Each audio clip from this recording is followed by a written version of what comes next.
എൻ്റെ മോള് അവളുടെ കുറ്റിയിലുണ്ടായിരുന്ന പൈസ അവളുടെ പോക്കറ്റ് മണി എടുത്ത് വൈഫിൻ്റെ അടുത്ത് ഉണ്ടായിരുന്ന അവളുടെ അടുത്ത് ഉണ്ടായിരുന്ന എൻ്റെ ഇത് മേടിക്കുന്ന ചില്ലറ പൈസകളെല്ലാം കൂടി കൂട്ടി രണ്ടുപേരും കൂടി ഞാൻ വന്നപ്പോൾ ഉണ്ട് ബലൂണൊക്കെ വെച്ച് അല്ല ടേബിളൊക്കെ നല്ല സെറ്റാക്കി മറ്റേ പൊട്ടിക്കുന്ന സാധനമൊക്കെ വെച്ച് നല്ല സെറ്റാക്കി വെച്ചിരിക്കുകയാണ്.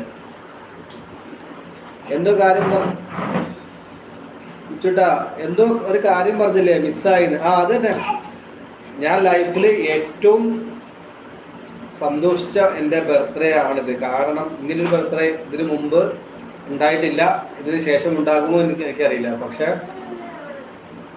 എൻ്റെ വൈഫും എൻ്റെ മക്കളും എനിക്ക് വേണ്ടിയിട്ട് നല്ല സർപ്രൈസായിട്ട് നല്ലൊരു ഗിഫ്റ്റ് എന്ന് വെച്ചാൽ അത്രയും എൻ്റെ ബർത്ത്ഡേ സെലിബ്രേഷൻ ചെയ്തത് ആദ്യമായിട്ടാണ്. അതിൽ ഞാൻ ഭയങ്കര ഹാപ്പി ആയിട്ടിരിക്കുന്നത്.